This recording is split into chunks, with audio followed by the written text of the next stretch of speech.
तो hello class tenth वालों, कैसे हो तुम सभी लोग। आशा करता हूँ सभी लोग एकदम ठीक और स्वस्थ बढ़िया होंगे।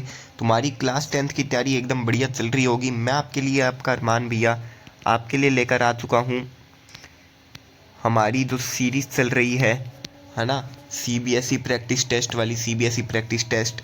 तो आज हम लोग करने वाले हैं आपका लाइव प्रोसेस का प्रैक्टिस टेस्ट।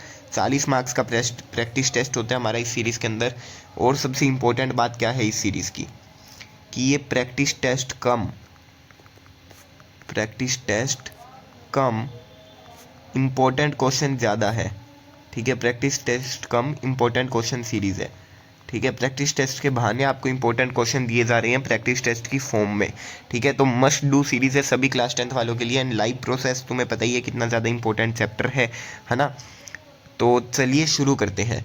तो सबसे पहले तो द वंडरिंग पाई प्लेटफॉर्म है हमारा, इसको लाइक सब्सक्राइब शेयर कर देना जो भी है ना।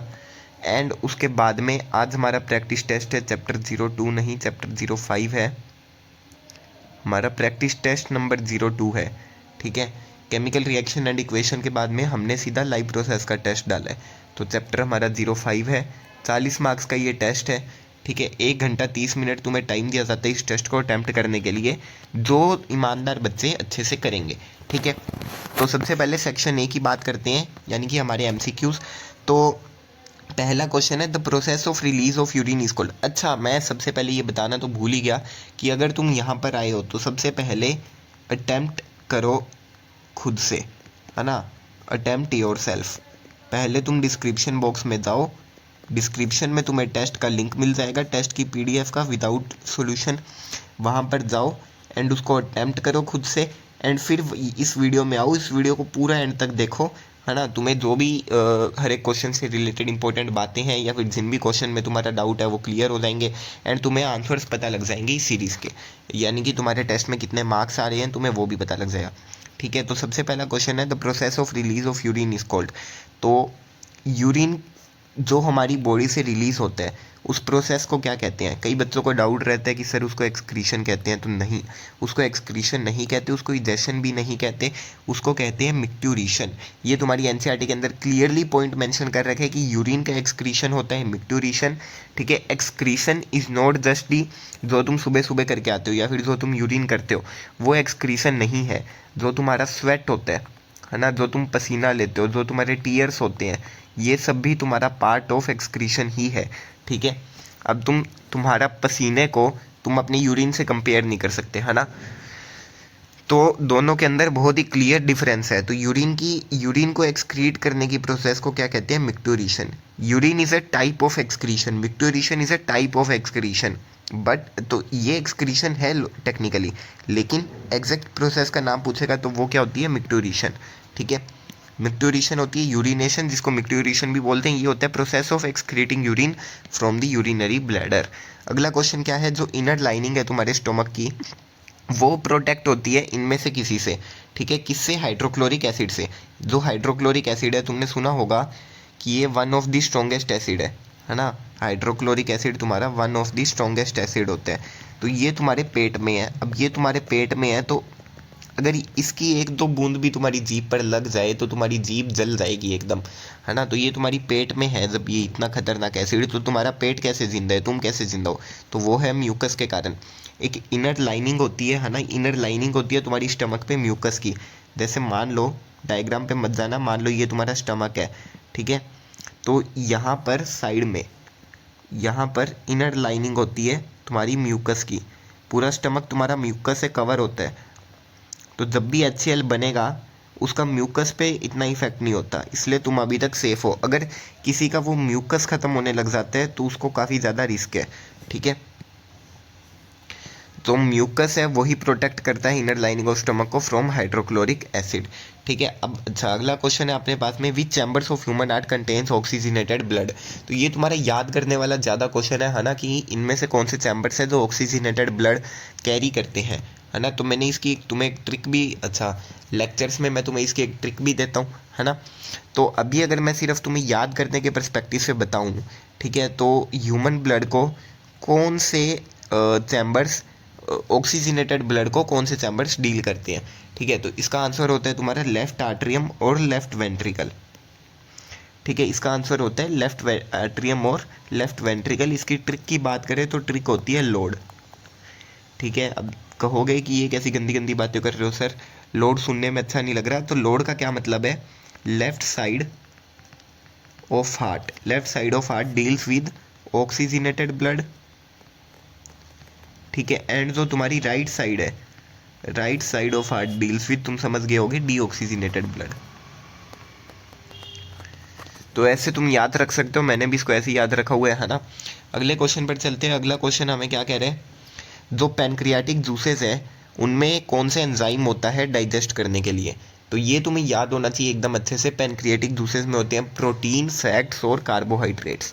ये तीनों होते हैं, इन तीनों के अलग अलग पर्पजेस होते हैं जिनके बारे में अभी हम बात नहीं कर रहे, है ना। पैनक्रियाटिक जूस में एंजाइम्स होते हैं, ठीक है, for the digestion of carbohydrate, trypsin for the अच्छा, एमाइलेज होता है। एमाइलेज बेसिकली तुम्हारा क्या होता है, एमाइलेज तुम्हारा फैट में आ जाएगा। ये होता है for the digestion of carbohydrate. Trypsin होता है for the digestion of protein. And जो तुम्हारे लाइपेज होते हैं वो for the digestion of emulsified fat होते हैं।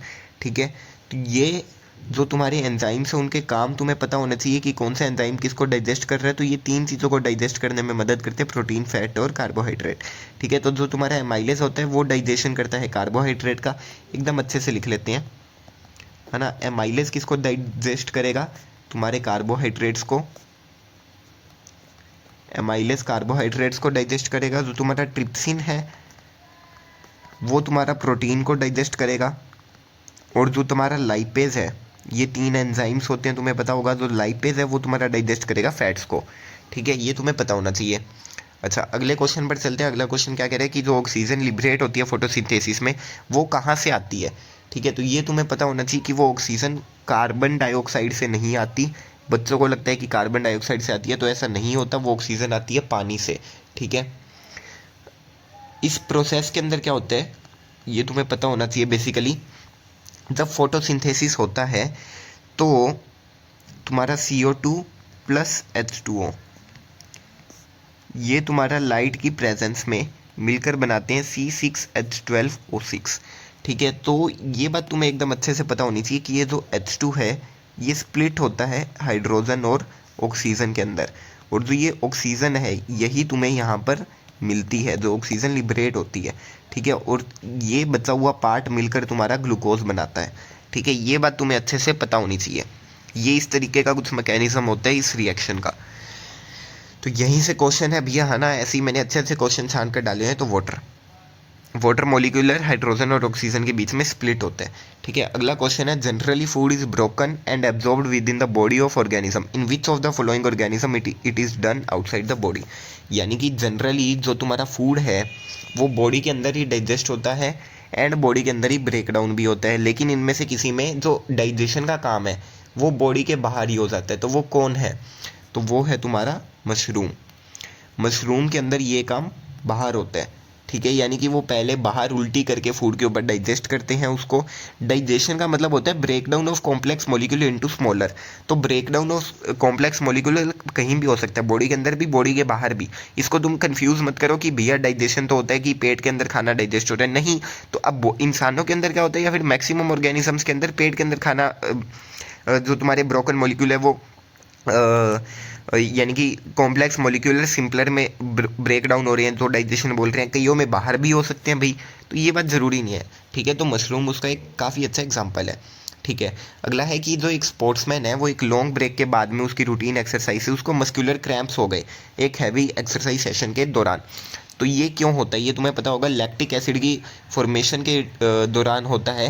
एब्सेंस ऑफ O2, एब्सेंस नहीं, लैक ऑफ O2 में जब आप रेस्पिरेशन करते हैं, लैक ऑफ O2 में जब आप रेस्पिरेशन करते हैं तो तुम्हें पता होगा कि तुम्हारा लैक्टिक एसिड फॉर्मेशन होता है और उसी के कारण मसल क्रैम्प्स होते हैं तुम्हें। ठीक है, तो इसका आंसर क्या होना चाहिए, lack of oxygen and formation of lactic acid. ठीक है, ये जो तुम्हारा ग्लूकोज वाला है ना, बेसिकली रेस्पिरेशन की जो तुम्हारी बेसिकली 3 रिएक्शंस है रेस्पिरेशन। एक तो प्रेजेंस ऑफ O2 में, ठीक है, एक होती है तुम्हारी लैक ऑफ ऑक्सीजन और एक होती है एब्सेंस ऑफ ऑक्सीजन। इन तीनों के अलग अलग रिजल्ट होते हैं और ये तीनों तुम्हें याद होने चाहिए और ऑलमोस्ट हर साल सीबीएसई यहाँ से क्वेश्चन पूछते हैं। अब हम चलते हैं असर्शन रीजन के ऊपर। असर्शन रीजन में क्या है कि तुम्हें असर्शन दे रखा है, the accumulation of lactic acid in the muscles causes muscle cramp, एकदम सही बात है ना, असर्शन सही है। अगला क्या है, during vigorous physical exercises leg muscle respire anaerobically, हाँ ये बात भी सही है। एनएरोबिकल रेस्पिरेशन क्या होता है, लैक ऑफ ऑक्सीजन या फिर ऑक्सीजन की एब्सेंस में जो रेस्पिरेशन होता है, ठीक है। तो ये बात भी सही है और जो तुम्हारा रीज़न है वो तुम्हारी असर्शन को एक्सप्लेन भी करता है, तो इसका हो जाएगा both and R true and R is correct explanation of, ठीक है। तो हाँ, जब एनारोबिक रेस्पिरेशन होता है take place in human muscles, जो ग्लूकोज है वो कन्वर्ट होता है लैक्टिक एसिड में with release of small amount of energy, ठीक है। इससे जो सडन बिल्डअप है लैक्टिक एसिड का अपने मसल में ड्यूरिंग विगरस फिजिकल एक्टिविटीज़, उससे मसल क्रैम्प्स होते हैं हमें, ठीक है। अगले क्वेश्चन पर चलते हैं। तो हाँ, फिर से असर्शन क्या कह रहे हैं कि जो फोटोसिंथेसिस है वो तुम्हारे ग्रीन पार्ट ऑफ प्लांट में होता है, एकदम सही बात है। फोटोसिंथेसिस हमेशा लीव्स में होता है, ठीक है। रीज़न है फोटोसिंथेसिस हमेशा लीव में होता है, तो ये बात बिल्कुल गलत है। ए तुम्हारा सही है, आर तुम्हारा फॉल्स है। जो फोटोसिंथेसिस है वो ग्रीन पार्ट्स ऑफ प्लांट में होते हैं, जैसे कि लीव्स, ज़रूरी नहीं है हमेशा लीव्स में होता है। फ्यू केसेस में जो स्टेम है वो भी ग्रीन होती है और वो भी फोटोसिंथेसिस करती है ना। जो ग्रीन पार्ट है लीव्स का या फिर स्टेम का, उसके अंदर कुछ सेल्स होती है जिनके अंदर ग्रीन पिगमेंट होते हैं, जिसको कहते हैं क्लोरोफिल, और जो ये क्लोरोफिल है वही रिस्पॉन्सिबल होता है तुम्हारा फोटोसिंथेसिस के लिए। तो जहाँ भी क्लोरोफिल है वहाँ पर फोटोसिंथेसिस होगा, चाहे वो स्टेम में है, चाहे वो रूट में है, चाहे वो कहीं भी है। कंडीशन अप्लाइड, उसको बाकी कंडीशंस भी मिलनी चाहिए, सनलाइट वगैरह, है ना। तो रूट वाला जो मैंने बोला उसको तुम भूल सकते हो। अच्छा, असर्शन है nutrition in amoeba take place with the help of pseudopodia, तो सूडोपोडिया की हेल्प से न्यूट्रिशन जो तुम्हारा होता है वो कैरी आउट होता है ना। तो बिल्कुल सही बात है। उसके बाद में different stages of nutrition in amoeba are ingestion, digestion, absorption and egestion, तो ये भी एकदम सही बात है। तो असर्शन और रीजन दोनों सही है, लेकिन रीजन असर्शन को एक्सप्लेन नहीं कर पा रहा। एक बात मैंने बोली कि अमीबा के अंदर सूडोपोडिया से न्यूट्रिशन हो रहा है, और दूसरी बात मैंने बोली कि डिफरेंट स्टेजेस है न्यूट्रिशन की अमीबा के अंदर, जैसे इंजेशन, डाइजेशन, एब्जॉर्प्शन, इंजेशन। दोनों बातें स्टेटमेंट है ना, कोई भी एक्सप्लेनेशन नहीं है एक दूसरे की। तो इसीलिए बी ऑप्शन इसका आंसर सही हो जाएगा। बोथ आर ट्रू, लेकिन रीज़न करेक्ट एक्सप्लेनेशन नहीं है, ठीक है। अमीबा एक इंपॉर्टेंट प्रोटोजो है जो फ्रेश वाटर में मिलता है। ये माइक्रोस्कोपिक प्लांट्स और एनिमल्स के ऊपर फीड करता है, ठीक है। जो मोड ऑफ न्यूट्रिशन होता है अमीबा के अंदर वो होलोजोइक होता है, और जो process of obtaining food by amoeba होती है उसको फैगोसाइटोसिस बोलते हैं, इंपॉर्टेंट पॉइंट, ठीक है। जो डिफरेंट प्रोसेसेस इन्वॉल्व होती है न्यूट्रिशन ऑफ अमीबा में, वो ये होती है इंजेशन, डाइजेशन, एब्जॉर्प्शन और इजेशन। ये सारी बातें तुम्हें पता होनी चाहिए। अच्छा, अगला है तुम्हारा, हम आ चुके हैं सेक्शन बी के ऊपर, एंड अब तुम्हारा क्वेश्चन है list two different function performed by pancreas in our body. तो पैनक्रिया के दो इंपॉर्टेंट फंक्शन लिखते हैं, तो लिख देते हैं, है ना। पहला क्या होगा कि पैनक्रियाज जो है तुम्हारी, तुम्हें पता होगा ये किसकी तरह काम करती है, ये सिक्रीट करती है तुम्हारे पैनक्रिएटिक जूसेस, जो कि काफ़ी ज़्यादा इंपॉर्टेंट होते हैं डाइजेशन के अंदर, ठीक है। तो pancreas act as a gland, है ना, पैनक्रिया एक ग्लैंड की तरह एक्ट करती है बाय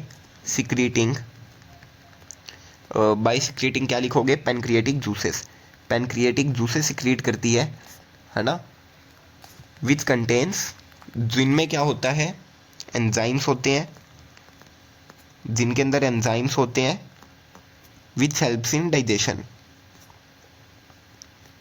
जो डाइजेशन के अंदर मदद करते हैं, ठीक है। और उसके अलावा, अच्छा, इसको एकदम अच्छे से अगर तुम लिखना चाहो ना, तो यहाँ पर एज ए ग्लैंड की जगह पर तुम लिख सकते हो एज एन एंडोक्राइन ग्लैंड,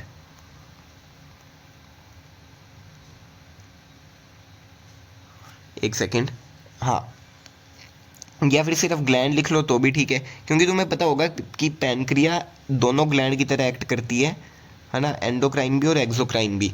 तो एक तरीके से वो ये पैनक्रियाटिक जूसेस सिक्रीट करती है, और दूसरा काम क्या होता है, हार्मोन सिक्रीट करती है ना, secretes hormones. As an exocrine gland जो पैनक्रिया होती है वो हार्मोन सिक्रीट करती है, जैसे कि इंसुलिन हो गया और तुम्हारा हो गया ग्लूकागोन। ये दो हार्मोन्स है जो पैनक्रिया सिक्रीट करती है, आप भी सकते हैं, तो ये तुम्हें पता होना चाहिए। अगले क्वेश्चन पर चलते हैं। अगला क्वेश्चन है what are main components of blood. तो ब्लड जो है वो एक स्पेशलाइज्ड बॉडी फ्लूइड है। इसके 4 मेन कंपोनेंट होते हैं जो तुम्हें अच्छे से याद होने चाहिए। Plasma, red blood cells, plasma, red blood cells, white blood cell WBC और प्लेटलेट्स। ठीक है, ब्लड के कई अलग अलग फंक्शन होते हैं जैसे कि transporting oxygen and nutrition to lungs and tissues. ये तुम्हारे ब्लड की स्ट्रक्चर यहाँ पर बना रखी है, इसको देखना चाहो तो देख सकते हो। ठीक है, अगले क्वेश्चन पर चलते हैं कि एक टेरेस्ट्रियल एनिमल की क्या एडवांटेजेस है aquatic animal regarding obtaining oxygen for respiration. इस क्वेश्चन को ऐसे भी पूछ सकता है, why is respiration rate of, यानी कि इसको रेस्पिरेशन रेट की टर्म्स में भी पूछ सकता है या फिर ब्रीथिंग रेट लिख सकता है कि जो टेरेस्ट्रियल ऑर्गेनिजम्स हैं उनका ब्रीथिंग रेट एक्वेटिक के मामले में फास्टर क्यों है। काफ़ी इंपॉर्टेंट क्वेश्चन है, बार बार आ चुका है। तो इसका आंसर क्या होगा कि जो एक टेरेस्ट्रियल एनिमल है, इसको पहले तो ढंग से सही कर लेता हूँ मैं, हाँ ठीक है। तो इसका आंसर क्या होगा कि जो एक टेरेस्ट्रियल एनिमल है उसकी एडवांटेज होती है aquatic animal in regard to obtaining oxygen, क्योंकि जो टेरेस्ट्रियल एनिमल है वो सराउंडेड होते हैं बाय ऑक्सीजन रिच एटमॉस्फेयर। ठीक है, जहाँ से वो अपनी अमाउंट ऑफ ऑक्सीजन ले सकते हैं। लेकिन इसको ये बात और मेंशन करनी चाहिए, वेयर एज एक्वेटिक एनिमल्स, जबकि जो एक्वेटिक एनिमल्स होते हैं वो aquatic animals have to inhale, या फिर उनको लेनी पड़ती है, हैव टू इनहेल या फिर have to respire using dissolved oxygen. जो ऑक्सीजन पानी के अंदर डिजोल्व होती है उसके थ्रू वो रिस्पायर करते हैं using dissolved oxygen in water which is very less in amount as compare to oxygen present in atmosphere, जहाँ से टेरेस्ट्रियल ऑर्गेनिज्म रिस्पायर करते हैं। अच्छा, अगला है कि हेटेरोट्रॉफ्स क्या है और उनका एक एग्जांपल दो। अब तुम कहोगे कि भैया ये इतने सारे क्वेश्चन कैसे हो गए, तो ये मैंने और में डाले थे। जैसे 11th क्वेश्चन के साथ में ये वाला क्वेश्चन और के अंदर था, दोनों में से एक करो जब तुम टेस्ट अटैम्प्ट कर रहे होगे। ऐसे 12th क्वेश्चन के साथ में ये वाला क्वेश्चन और में है, दोनों में से एक करना है जब तुम टेस्ट अटैम्प्ट कर रहे हो। ठीक है, तो हेटेरोट्रॉफ्स क्या है और उनका एग्जांपल देना है। एग्जांपल तो सारे एनिमल्स हो गए। हेटेरोट्रॉफ्स की डेफिनेशन ये होगी, those organism which can not make their own food from inorganic substances जैसे carbon dioxide, water and depend on other organism for their food, उनको आप हेटेरोट्रॉफ बोलते हो। ऑटोट्रॉफ्स की इसकी डेफिनेशन इसके बिल्कुल उल्टा है। अगर अभी बनाना चाहिए तो क्या लिखोगे, दोज ऑर्गेनिज्म विच कैन, या फिर विच कैन नॉट को हटा दो, which make their own food from inorganic substances, ये सब आर कॉल्ड ऑटोट्रॉफ्स। उसके एग्जाम्पल्स हो गए प्लांट्स। ठीक है, अच्छा अगला तुम्हारा क्वेश्चन क्या है, why do arteries have thick and elastic walls whereas veins have walls. यानी कि आर्टरीज में थिक और इलास्टिक वॉल्स क्या होती है जबकि वेन्स में वॉल्स होते हैं।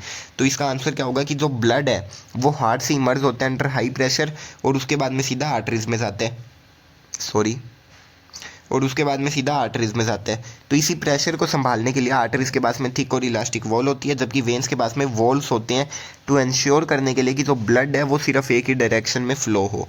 ठीक है, अगला है तुम्हारा क्वेश्चन, ये तुम्हारा पिछले क्वेश्चन के साथ में और में है ना। What is the purpose of making urine in the human body, name the organs that store and releases the urine. ठीक है, कि और यूरिन बनाने का ह्यूमन बॉडी में क्या पर्पज़ है, तो इसका आंसर लिखते हैं। तो यूरिन बनाने का पर्पज़ क्या है, टू फिल्टर आउट जो भी तुम्हारा नाइट्रोजीनियस वेस्ट है उसको तुम्हारी बॉडी से निकालना या फिर फिल्टर आउट करना। नाइट्रोजीनियस वेस्ट प्रोडक्ट्स को फिल्टर करने के लिए यूरिन प्रोडक्शन होता है हमारी बॉडी में, जैसे कि यूरिया हो गया है ना, urea, uric acid from blood in humans. जो भी अपना खून है उसके अंदर से गंदी चीज़ें निकालने के लिए यूरिन फॉर्मेशन होता है। अगर इस चीज़ की बात करें कि जो यूरिन को स्टोर और रिलीज़ करते हैं, तो स्टोरेज का काम कौन करता है और रिलीज़ करने का काम कौन करता है, ये दोनों ऑर्गन्स के नाम तुम जल्दी से मेरे को कमेंट करके बताओगे, है ना। आई होप तुमने कमेंट किए होगे। स्टोरेज का काम करता है तुम्हारे यूरिनरी ब्लैडर और तुम्हारा रिलीज़ करने का काम करता है यूरेथ्रा, जो तुम्हारे पीनिस के अंदर होती है ना। ठीक है, अगला अब तुम आ चुके हो सेक्शन सी के ऊपर। अगला क्वेश्चन है explain the process of break down of glucose in a cell, काफ़ी ज़्यादा important question. In the presence of oxygen और in the absence of oxygen, ये तुम्हारा रेस्पिरेशन वाला ही हो गया क्वेश्चन, है ना। इसके अंदर तुम्हें बेसिकली दो चीज़ें दे रखी हैं, लेकिन एक लैक ऑफ ऑक्सीजन में लैक्टिक एसिड वाला नहीं दे रखा, उसके लिए तुम एनसीईआरटी को रेफर कर सकते हो, है ना। तो जल्दी से मैं इस आंसर को रीड आउट कर देता हूँ। फर्स्ट स्टेप होता है कि 6 कार्बन मोलिक्यूल है, उसको 3 कार्बन मोलिक्यूल में ब्रेक डाउन होता है, जो कि तुम्हारा होता है पायरूवेट, है ना। और उसके बाद में ये जो तुम्हारी प्रोसेस है ये तुम्हारी साइटोप्लाज्म में होती है, विच इज़ वेरी इंपॉर्टेंट। यहाँ से क्वेश्चन आ जाता है कि फॉर्मेशन ऑफ पायरूवेट कहाँ पर होता है, तो वो साइटोप्लाज्म के अंदर होता है। उसके बाद में जो भी पायरूवेट है वो इथेनॉल और कार्बन डाइऑक्साइड के अंदर कन्वर्ट किया जाता है। जो ये प्रोसेस है ये यीस्ट में भी होती है ड्यूरिंग फर्मेंटेशन, और क्योंकि ये प्रोसेस एब्सेंस इन ऑक्सीजन में होती है इसलिए इसको एनारोबिक बोलते हैं। Breakdown of pyruvate using oxygen, जो माइटोकॉन्ड्रिया के अंदर होती है उसमें 3 कार्बन जो पायरूवेट है उसको 3 मॉलिक्यूल ऑफ कार्बन डाइऑक्साइड देने पड़ते हैं, है ना। और जो दूसरा प्रोडक्ट होता है वो होता है तुम्हारा पानी, ठीक है। क्योंकि ये प्रोसेस प्रेजेंस ऑफ ऑक्सीजन में होती है इसको इसलिए इसको एरोबिक रेस्पिरेशन बोलते हैं। और इसके अंदर एनर्जी का रिलीज होता है दोनों प्रोसेसेस के अंदर, लेकिन जो एरोबिक के अंदर एनर्जी रिलीज होती है वो लोट ग्रेटर देन होती है एनारोबिक प्रोसेसेस, इसीलिए जो ह्यूमन बॉडी है वो गर्म रहती है ना। रेस्पिरेशन करके ही ह्यूमन बॉडी गर्म रह पाती है, क्योंकि एरोबिक रेस्पिरेशन करके काफ़ी ज़्यादा अमाउंट में एनर्जी रिलीज होती है। तो पहले ग्लूकोज से पायरूवेट बनता है, उसके बाद में जो पायरूवेट है वो प्रेजेंस ऑफ ऑक्सीजन में CO2 plus H2O plus energy में टूटता है, एब्सेंस ऑफ ऑक्सीजन में C2H5 plus CO2 plus energy में टूटता है, और लैक ऑफ ऑक्सीजन में लैक्टिक एसिड बनता है। एनसीईआरटी का वो डायग्राम दे रखा है, उसको जरूर से पढ़ लेना। अगला क्वेश्चन है इसी के ओर में कि जो ऑक्सीजन और कार्बन डाइऑक्साइड है वो ह्यूमन बॉडी में कैसे ट्रांसपोर्ट किए जाते हैं, और जो लंग्स है उनको इस तरीके से कैसे बनाया गया है कि वो मैक्सिमाइज कर पाए area for exchange of gases. तो काफ़ी ज़्यादा इंपॉर्टेंट क्वेश्चन है, आओ इसका आंसर रीड आउट करते हैं। तो जो हीमोग्लोबिन है वो ट्रांसपोर्ट करता है ऑक्सीजन मॉलिक्यूल को to all the body cell cellular respiration के लिए, है ना।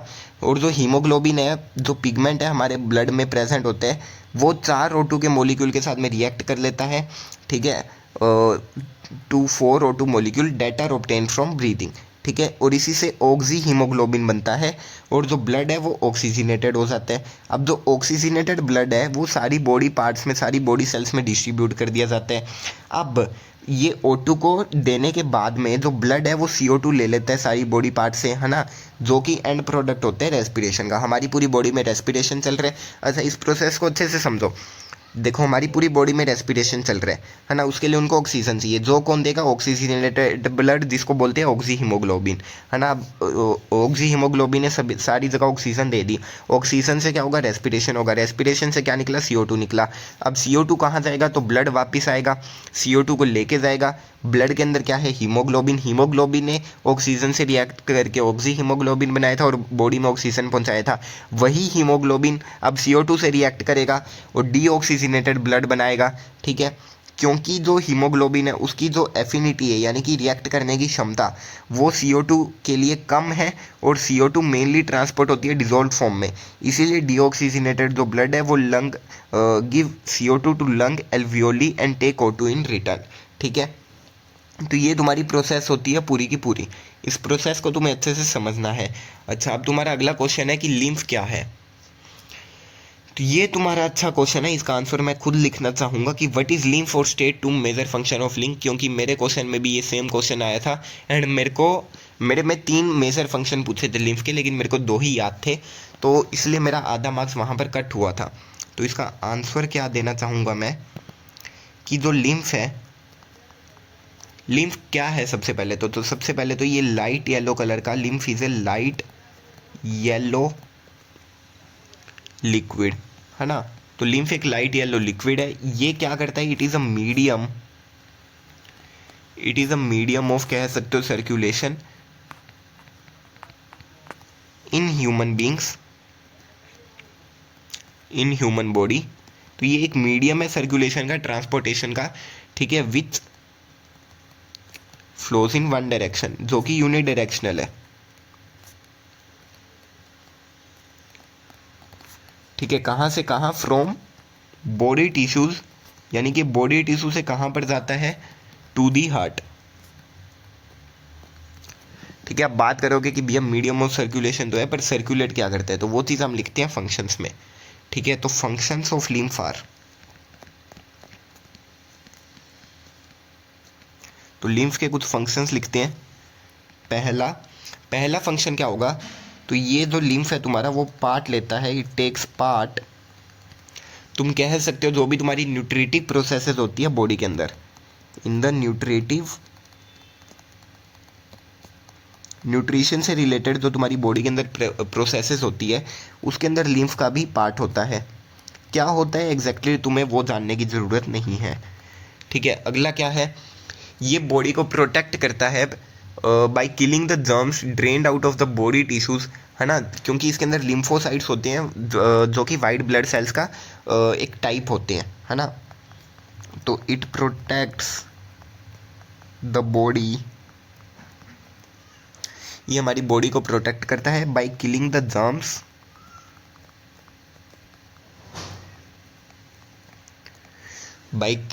Germs drained out of the body tissues, जो कि हमारी बॉडी टिश्यू से बाहर निकल जाते हैं।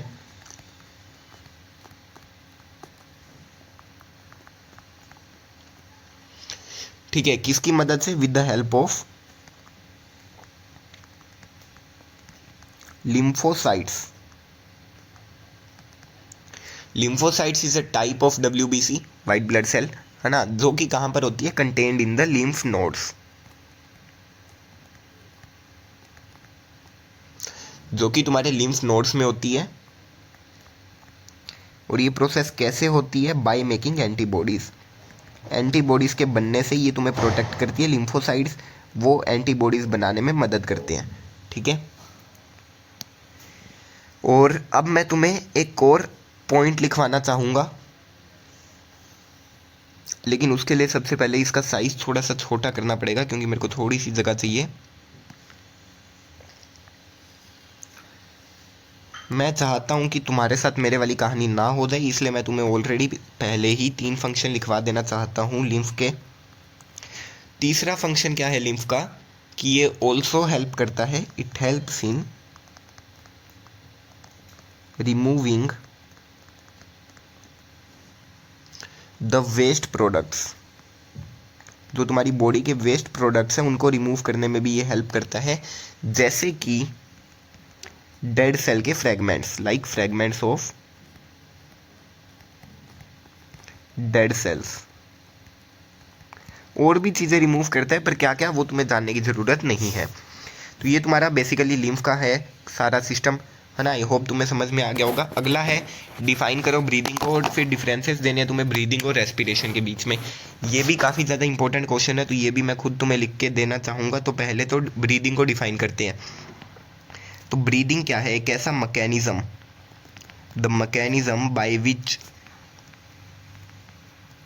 एक ऐसा मैकेनिज्म जिससे एक जो ऑर्गेनिज्म है, by which an organism obtains oxygen from the air, यानी कि एयर से ऑक्सीजन लेगा एंड CO2 को वापस रिलीज कर देगा, एंड रिलीजेस CO2, ठीक है। इसको ब्रीदिंग कहते हैं। और ये 2 प्रोसेसेस में होता है, इट हैपन्स इन 2 फेजेस, ये 2 फेजेस के अंदर होता है। कौन कौन सी, इनहेलेशन एंड एक्सहेलेशन, है ना, सांस अंदर लेना और सांस छोड़ना, ठीक है। अच्छा, अब इनके बीच में डिफरेंसेस की बात कर लेते हैं। तो इधर लिखेंगे ब्रीदिंग के और इधर लिखोगे रेस्पिरेशन। डिफरेंसेस जब भी पूछते हैं ट्राई करो कि टेबुलर फॉर्म में देकर आओ, है ना। तो पहले डिफरेंस की बात करें तो ब्रीदिंग क्या है, एक सिंपल प्रोसेस है, जबकि रेस्पिरेशन क्या है, एक कॉम्प्लेक्स प्रोसेस है। दूसरे डिफरेंस की बात करें तो जो ब्रीदिंग है वो it involves taking in oxygen, यानी कि ब्रीदिंग के अंदर आप ऑक्सीजन लेते हो फ्रॉम द एयर, एयर से ऑक्सीजन आएगा एंड रिलीजिंग कार्बन डाइऑक्साइड, और कार्बन डाइऑक्साइड वापस एयर में छोड़ते हो इन द एयर। लेकिन रेस्पिरेशन में क्या है, इट इंक्लूड्स ब्रीदिंग, ब्रीदिंग एक पार्ट है रेस्पिरेशन का,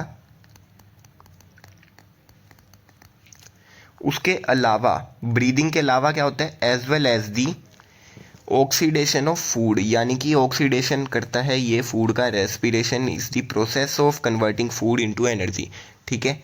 food in the cells of organisms भी लिख सकते हो, टू रिलीज एनर्जी, जिससे कि एनर्जी रिलीज हो पाए in the form of ATP, है ना। एटीपी की फॉर्म में एनर्जी निकलती है। तीसरा डिफरेंस क्या लिख सकते हो तुम, तो जो ब्रीदिंग है तुम्हारी वो एक फिजिकल प्रोसेस है, और जो रेस्पिरेशन है तुम्हारी वो एक बायोकेमिकल प्रोसेस है।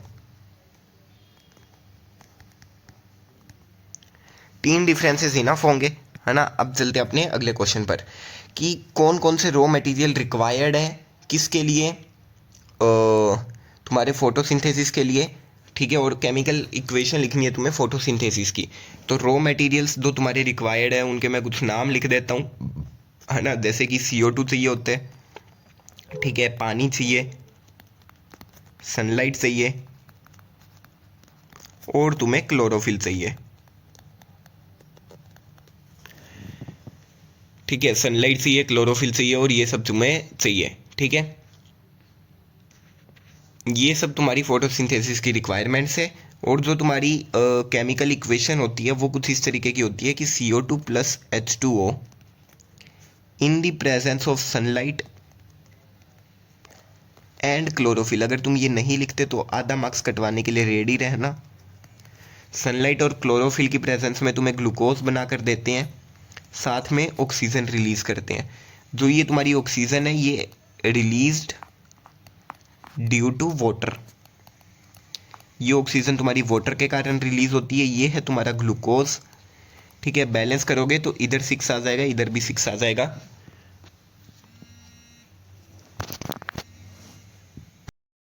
हाँ, तो ये तुम्हारा ग्लूकोज है, ठीक है। बैलेंस करोगे तो 6 इधर आ जाएगा, 6 इधर आ जाएगा। एंड ये जो तुम्हारी कह सकते हो इक्वेशन है, ठीक है।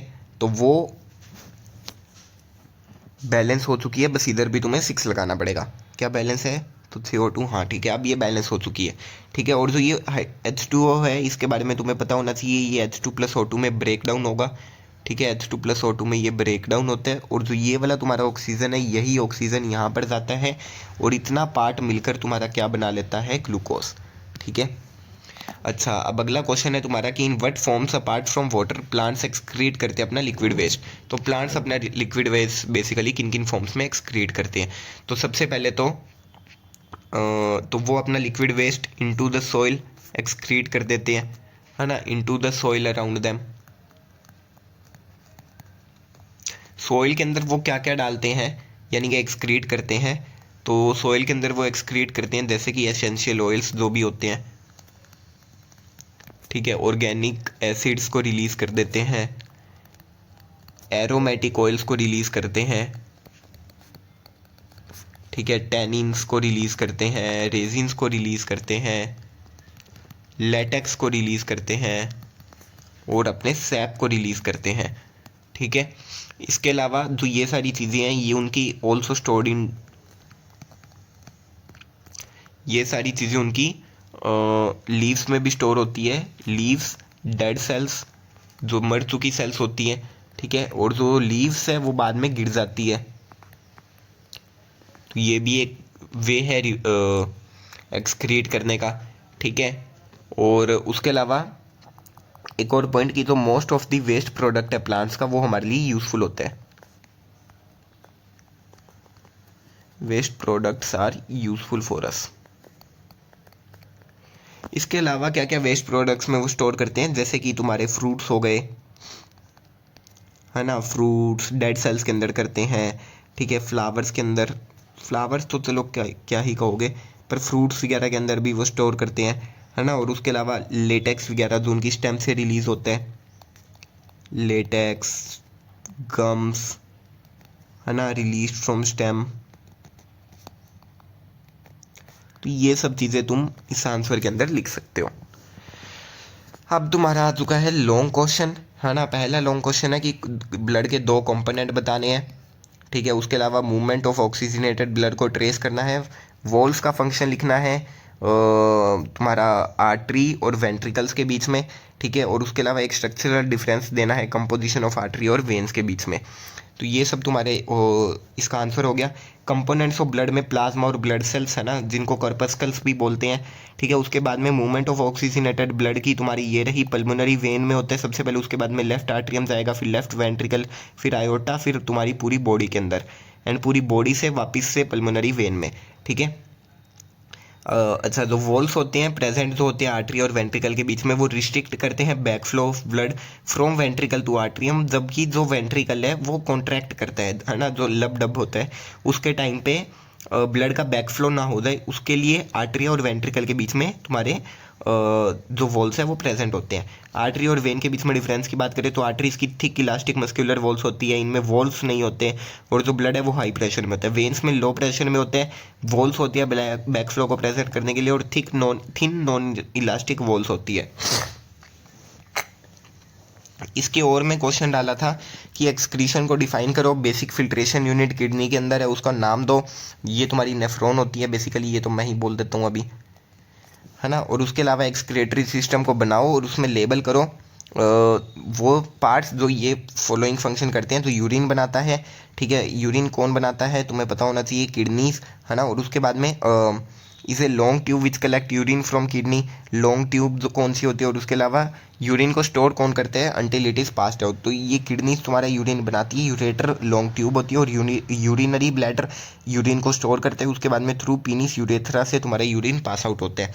किडनी यूरिन बनाती है, यूरेटर लॉन्ग ट्यूब है which collect urine from the kidney, urinary bladder store urine until it is passed out. Nephron मैंने बता दिया था, बेसिक फिल्ट्रेशन यूनिट है किडनीज की।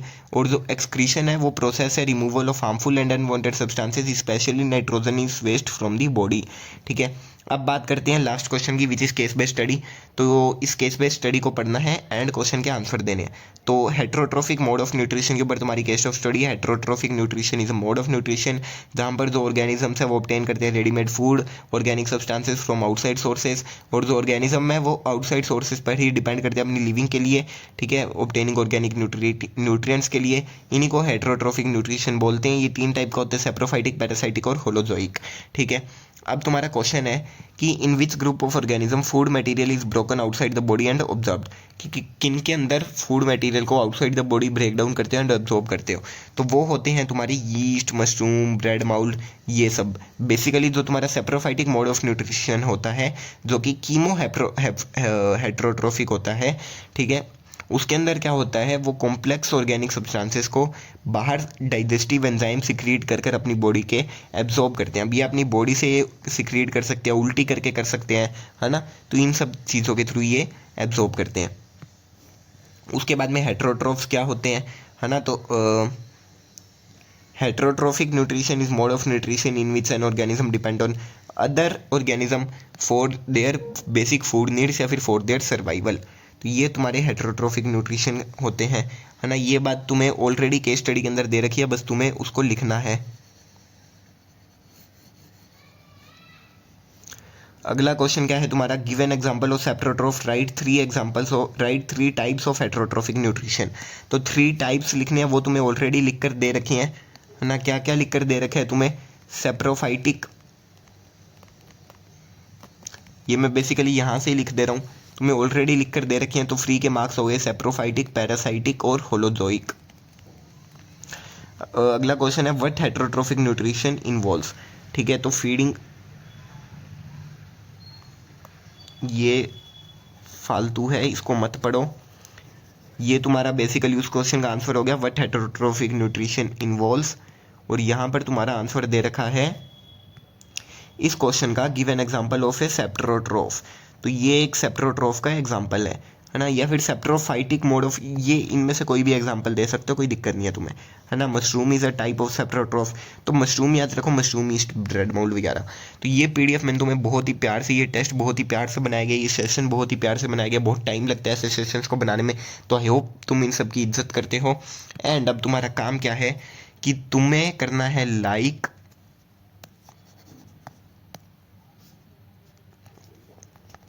तुम्हें करना है लाइक, तुम्हें करना है सब्सक्राइब,